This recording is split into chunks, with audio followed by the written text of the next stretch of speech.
नमस्कार विदर्भवासियांनो, आपल्या आवडत्या विदर्भ मान्सून या यूट्यूब चॅनलमध्ये आज पुन्हा एकदा आपले खूप खूप स्वागत आहे। मी प्रदीप राऊत, हवामान अभ्यासक। तर आज बुधवार म्हणजेच 18 जून। तर आपण आजच्या भागात बघणार आहोत की जवळपास पुढील आठवडाभर किंबहुना त्यापुढे सुद्धा विदर्भातील नेमकं पावसाचं वातावरण कसं राहणार आहे। कारण आपण मागील भागात सांगितल्याप्रमाणे काही प्रमाणात आता पावसात बदल झालेला आहे, कारण की हवामान ही सतत बदलणारी प्रक्रिया आहे आणि त्याच अनुषंगाने काही ठिकाणी बदल झालेला आहे विदर्भाच्या हवामानात। तो बदल नेमका कोणता झाला आहे हेही आम्ही आजच्या भागात सांगणार आहे। सोबतच आता पेरण्यांची लगबग शेतकऱ्यांची सुरू झाली आहे। काही जणांनी पेरणी केलेली आहे तर काही जणांची पेरणी अद्यापही बाकी आहे। तर ही नेमकी पेरणी कधीपर्यंत आपल्याला करता येईल जेणेकरून त्याचं नुकसान होणार नाही याचंही आपण थोडी माहिती घेण्याचा प्रयत्न आजच्या भागात करणार आहोत। तर आता आपण वेळ न दवडता लगेचच बघूया की नेमकं विदर्भातील वातावरण पुढचे आठवडाभर किंबहुना त्यापुढेही जवळपास 8-15 दिवस कसं राहणार आहे।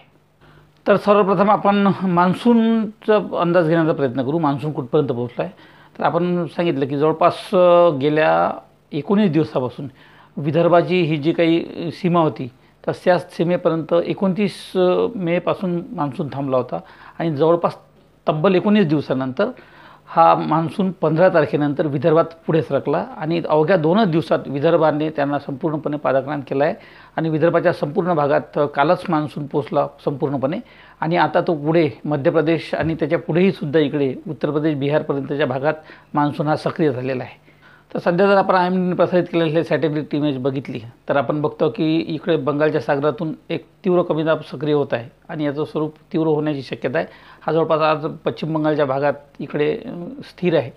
तर या भागात सुद्धा हा जो अरबी समुद्रातून जो एक कमी दाब तयार झाला होता हा आता इकडे राजस्थान आणि या भागात सरकलेला आहे। सोबतच एक सायक्लोनिक सर्क्युलेशन इकडे उत्तर प्रदेश आणि या भागात एक कार्यरत आहे। तर याचाच परिणाम म्हणून पुढचे काही दिवस हा जो उत्तरेकडचा जो भारताचा भाग आहे या भागात पाऊस राहणार। सोबतच इकडे राजस्थान असेल, गुजरात असेल याही भागात जोरदार पाऊस राहण्याची शक्यता आहे। आता आपण मागल्या भागात जवळपास 18 तारखेनंतर पावसात वाढ होण्याची शक्यता दर्शवली होती आणि त्यामागचं कारण असं होतं की अरबी समुद्र आणि बंगालची खाडी या दोन्ही ठिकाणी मोठ्या प्रमाणात कमी दाब निर्माण होणार होता। परंतु गेल्या 2-3 दिवसात वातावरणात बदल जो झाला आहे तर अरबी समुद्रातलं वातावरण आता कमी झालं आहे आणि ते इकडे गुजरातकडे सरकला आहे, राजस्थानकडे। परंतु हा जो कमी दाब आहे तर हा कमी दाब जर इकडे छत्तीसगड किंबहुना मध्य प्रदेश या भागात जर सरकला तर उत्तरेकडचा हा जो विदर्भाचा भाग आहे नागपूर, अमरावती, बुलढाणा, अकोला, यवतमाळ, भंडारा, वाशिम आणि या संपूर्ण भागामध्ये जबरदस्त अशी अतिवृष्टी किंबहुना मुसळधार अतिमुसळधार पाऊस होण्याची शक्यता होती। आणि त्याच वेळेस आपण हेही सांगितलं होतं की जर हा कमी दाब जो आहे हा जर इकडे उत्तर प्रदेश आणि बिहारकडे जर सरकला तर मात्र पावसाचं प्रमाण कमी होईल आणि त्या अंदाजाप्रमाणे आता हा जो आहे कमी दाब हा इकडे उत्तर प्रदेश आणि बिहारकडे मध्य प्रदेश मार्गे पुढे सरकत आहे आणि त्यामुळं आपला जो विदर्भाच्या भागात जी अतिवृष्टी किंबहुना मुसळधार पाऊस होणार होता त्याची तीव्रता कमी झाली। एका अर्थानं ते बरंच झालं, कारण की यामुळं शेतकऱ्यांनी ज्यांनी नुकत्याच पेरण्या केल्या आहे त्यांच्या पेरण्याचं नुकसान झालं असतं, पेरणी दडपल्या गेली असती, वाहून गेली असती। परंतु हे संकट आता विदर्भावर तर टळलेलं आहे विदर्भाच्या शेतकऱ्यांचं आणि हा कमी दाब या भागातून जात असल्यामुळं थोडाफार फरक एवढा होईल की 20-21 तारखेच्या दरम्यान किंबहुना 19-20 तारखेच्या दरम्यान या भागातलं म्हणजे नागपूर, भंडारा, गोंदिया या भागात पावसाचं स्वरूप थोडं वाढेल आणि या भागात मुसळधार पाऊस होऊ शकते 19-20 तारखेच्या दरम्यान। अर्थात तो वरून जाणार असला तरी त्याचं क्षेत्र हे मध्य प्रदेशाला लागून असल्यामुळं अमरावती जिल्हा असेल, नागपूर जिल्हा असेल, भंडारा, गोंदिया या भागात पावसाचं प्रमाण 19-20 तारखेला थोडं वाढू शकते अशी शक्यता आहे। तर याची 18 तारखेची परिस्थिती आहे। हवामान विभागानं जे काही अंदाज दर्शविला आहे तर त्यामध्ये संपूर्ण विदर्भाच्या भागामध्ये हवामान विभागानं आज येलो अलर्ट दिला आहे। म्हणजे जोरदार पाऊस ते मध्यम ते जोरदार स्वरूपाचा पाऊस विदर्भाच्या सर्वच भागात होण्याची शक्यता आहे।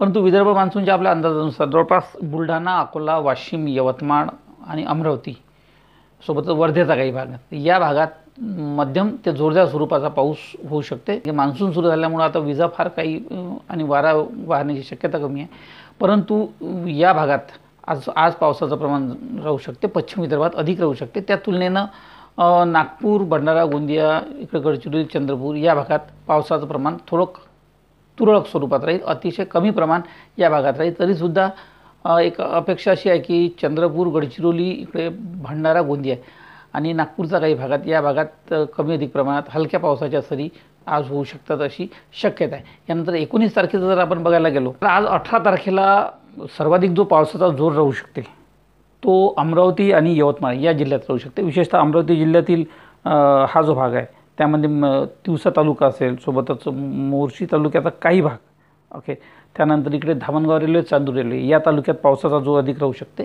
तर सोबतच इकडे पूर्व विदर्भातील हा जो वर्धा जिल्हा आहे त्यामधला आर्वी, आष्टी, फुलगाव वगैरे हा जो भाग आहे तर या भागात पावसाचं प्रमाण अधिक राहू शकते अशी शक्यता आहे. त्यानंतर यवतमाळ जिल्ह्यातही पावसाचं प्रमाण आज जास्त राहू शकते. त्यामध्ये यवतमाळ, रुई, जवई, आर्णी, नेर, दारव्हा, बाभुळगाव वगैरे, दिग्रस, म्हणजे जवळपास यवतमाळ जिल्ह्याच्या बहुतांश भागामध्ये आज जोरदार पाऊस होऊ शकतो. बाकी उर्वरित जे पूर्व विदर्भाचे भाग आहे त्यात हलक्या पद्धतीचा पाऊस होण्याची शक्यता आहे. तर यानंतर 20 तारखेला सुद्धा भारतीय हवामान विभागाने संपूर्ण विदर्भात पावसाचा अंदाज दिला आहे. तर त्याप्रमाणेच विदर्भ मान्सूनच्या अंदाजाप्रमाणे सुद्धा बहुतांश पाऊस हा 19 तारखेला पूर्व विदर्भात जास्त राहू शकतो. विशेषतः चंद्रपूर वगैरे जो जिल्हा आहे तर यात पावसाचं प्रमाण राहील. पश्चिम विदर्भातील हा जो भाग आहे विशेषतः अमरावती आणि यवतमाळ यामध्ये पावसाचं प्रमाण अधिक होऊ शकतं. तर अमरावती, यवतमाळ जिल्ह्याच्या अनेक भागात मध्यम ते जोरदार स्वरूपाचा पाऊस उद्यासुद्धा होऊ शकतो 19 तारखेला. त्यामध्ये नेर, बाभुळगाव असेल, सोबतच लारखेड वगैरे हा जो भाग आहे तर या भागात, इकडे कळंब, जोडमोहा यवतमाळचा, तर याही भागात जोरदार पाऊस होऊ शकतो.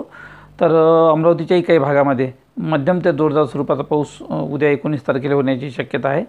तर त्यानंतर वर्धा जिल्ह्याचा जो पुलगाव वगैरे तालुका आहे, सोबतच वर्धा असेल, पुलगाव असेल, त्यानंतर देवडी, फालेगाव, इकडे यवतमाळ जिल्ह्यातलं बाभुळगाव, त्यासोबतच पुलगाव, देवडी आणि वर्धा या 3 वर्ध्याच्या तालुक्यामध्ये जोरदार पाऊस उद्या होण्याची शक्यता आहे 19 तारखेला. तर सोबतच नागपूरच्याही काही भागात बुटीपुरी वगैरे हा जो भाग आहे, उमरेड असेल, मौदा असेल, या भागात मध्यम ते जोरदार स्वरूपाचा पाऊस होऊ शकते. भंडारा जिल्ह्याच्या तुमसर वगैरे जो भाग आहे तर या भागात मध्यम जोरदार पावसाची शक्यता उद्या आहे. मात्र खऱ्या अर्थानं उद्या जो सर्वाधिक जो पाऊस होऊ शकते अशी जी शक्यता दिसत आहे तर ती दिसत आहे चंद्रपूर जिल्ह्यामध्ये. तर चंद्रपूर जिल्ह्याचा हा जो भाग आहे विशेषतः त्यामध्ये चंद्रपूर असेल, भद्रावती असेल, चिमूर आहे, कुटेवाडा आहे, मोहरिल्ली आहे, सोबतच चारगाव बिकी आहे, भाताडी वगैरे हा जो भाग आहे, चंद्रपूर, त्यानंतर घुगुस रोड या भागात मध्यम ते जोरदार, तर काही ठिकाणी थोडाफार मुसळधार स्वरूपाचा पाऊस होऊ शकतो अशी शक्यता आहे. म्हणजे एकंदरीतच उद्यासुद्धा इकडे बुलढाणा, अकोला वगैरे भागात पावसाचं प्रमाण थोडं कमी राहील.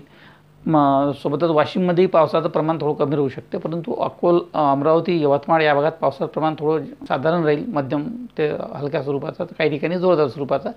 परंतु पूर्व विदर्भाच्या अनेक जिल्ह्यात मात्र मध्यम ते जोरदार स्वरूपाचा पाऊस उद्याही होऊ शकतो. म्हणजे पाऊस हा आजही आहे विदर्भात, संपूर्ण जिल्ह्यात जवळपास, उद्याही कमी अधिक प्रमाणात संपूर्ण जिल्ह्यात पाऊस हा राहणारच आहे. तर परवा म्हणजे 20 तारखेपासून मात्र विदर्भातील पावसाचं प्रमाण थोडं कमी होऊ शकते. परंतु हा जो उत्तरेकडचा जो भाग आहे त्यामध्ये भंडारा, गोंदिया, नागपूर, अमरावती वगैरे हा जो भाग आहे या भागात पाऊस येऊ शकतो थोड्याफार प्रमाणात. तर भंडारा, गोंदियामध्ये चांगला पाऊस राहू शकतो 20 तारखेला सुद्धा. परंतु 20च्या सायंकाळनंतर किंवा रात्री उशिरापर्यंत विदर्भातील पावसाचं प्रमाण आपण बघतो आहे की हे कमी होऊन जाईल. त्यानंतर 21, 22 आणि 23 या तारखेला विदर्भात तुरळक स्वरूपाचा पाऊस पडू शकतो किंवा ढगाळ परिस्थिती राहू शकते. म्हणजे एकंदरीत 21 तारखेनंतर पुढचे 2 ते 3 दिवस विदर्भात पावसाची शक्यता फार कमी आहे. अतिशय कमी प्रमाणात पाऊस विदर्भात पडू शकतो. परंतु पुन्हा एकदा 25 तारखेनंतर मात्र विदर्भातील पावसाचं प्रमाण पुन्हा एकदा वाढणार आहे. त्याचं कारण असं आहे, तर 25 तारखेपासून आपण बघतो की जवळपास 23-24 तारखेपासून बंगालच्या सागरात पुन्हा एकदा तीव्र कमी दाबाचं क्षेत्र तयार होत आहे. आणि हे क्षेत्र, शक्यता अशी आहे की हे जवळपास विदर्भाच्या भागातून जाण्याची शक्यता आहे पुढच्या काही काळात. त्यामुळं 23-24 तारखेच्या पुढे म्हणजे 25 तारखेनंतर विदर्भात थोडं पावसाचं प्रमाण पुन्हा एकदा वाढू शकते. आणि 26, 27, 28, 29, 30 या तारखांमध्ये हा जो विदर्भ, विशेषतः पूर्व विदर्भाचे सर्व जिल्हे, त्यामध्ये भंडारा, नागपूर, गोंदिया, गडचिरोली वगैरे हा जो भाग आहे, सोबतच वर्धा, नागपूर यामध्ये 26 तारीख ते 30 तारखेमध्ये प्रमाण प्रचंड मोठ्या प्रमाणात वाढू शकते पावसाचं. तर पूर्व विदर्भातही पावसाचा मध्यम ते जोरदार स्वरूपाचा पाऊस पडू शकतो 25-26 तारखेनंतर, आणि हा 30 तारखेपर्यंत हा पाऊस कायम राहील, जवळपास 28, 29, 30 तारखेपर्यंत. त्यानंतर पावसाचं प्रमाण 1-2 दिवस जरी कमी राहिलं तरीसुद्धा 1 तारखेनंतर म्हणजे 1 जुलैनंतर ते 5 जुलैपर्यंत पुन्हा एकदा विदर्भात जोरदार पाऊस पडणार आहे. त्यामुळे ज्या शेतकऱ्यांनी अद्याप पेरण्या केलेल्या नाही, आम्ही मागच्या भागात तेच मुद्दाम त्यासाठी सांगितलं होतं की 22 तारखेपर्यंत शेतकऱ्यांनी पेरणीची वाट पहा, त्यानंतर खऱ्या अर्थानं पावसाचं नेमकं स्थिती लक्षात येईल. आणि 22 तारखे ते 24 तारखेपर्यंत म्हणजे 21 ते 24पर्यंत पावसाचं वातावरण नाही. या 2 ते 3 दिवसात म्हणजे 21 तारखेपासून ते 24 तारखेपर्यंत शेतकरी पेरण्या करू शकतात. राहिलेले जे शेतकरी आहे ते पेरण्या करू शकतात, आणि त्यानंतर 23-24 तारखेला त्यांची पेरणी आटोपल्यानंतर 25-26 तारखेपासून पुन्हा एकदा पाऊस सुरू होणार आहे. त्यामुळे त्यांच्या पेरण्या साधल्या जाण्याची शक्यता आहे. त्यामुळे ज्या शेतकऱ्यांनी पेरण्या केल्या असेल हरकत नाही, त्यांनाही पाऊस पुढचे 1-2 दिवस राहणारच आहे. परंतु ज्यांनी पेरण्या केल्या नाही त्यांनी आपल्या पेरण्या आता 21 तारखेनंतर पुढच्या काळात उरकून घ्याव्या, जेणेकरून 25-26 तारखेनंतर येणारा पाऊस त्यांना लाभदायी ठरेल. असं एक सूचना, माझा विनंती आम्ही विदर्भातील शेतकऱ्यांना करत आहोत. म्हणजे एकंदरीत पुढचे 2 ते 3 दिवस विदर्भात पाऊस राहणार आहे. आजसुद्धा पाऊस राहील, विदर्भाच्या जवळपास भागामध्ये पाऊस राहील. अर्थात त्याचा जोर अमरावती व यवतमाळ, अकोला वगैरे, वाशिम या भागात जास्त राहू शकतो, तर पूर्व विदर्भात थोडा कमी राहू शकतो. उद्यासुद्धा पाऊस राहणार आहे, तर उद्याचा पावसाचा जोर हा भंडारा, गोंदिया, नागपूर व चंद्रपूर या भागात जास्त राहण्याची शक्यता आहे. तर पश्चिम विदर्भातील अमरावती, अकोला, वर्धा या भागात थोडाफार मध्यम ते जोरदार स्वरूपाचा, तर उर्वरित बुलढाणा, अकोलाच्या भागात थोडा कमी पाऊस होऊ शकतो, परंतु पाऊस हा होणारच आहे. त्यामुळं पुढचे 2 ते 3 दिवस पावसाची स्थिती अशी राहणार आहे. त्यानंतर 21 तारखेपासून मात्र पावसाचं प्रमाण विदर्भातील कमी होईल, आणि पुढचे 2 ते 3 दिवस विदर्भात अतिशय तुरळक स्वरूपाचा पाऊस येऊ शकतो, किंवा कदाचित येणारही नाही, ढगाळी परिस्थिती राहील.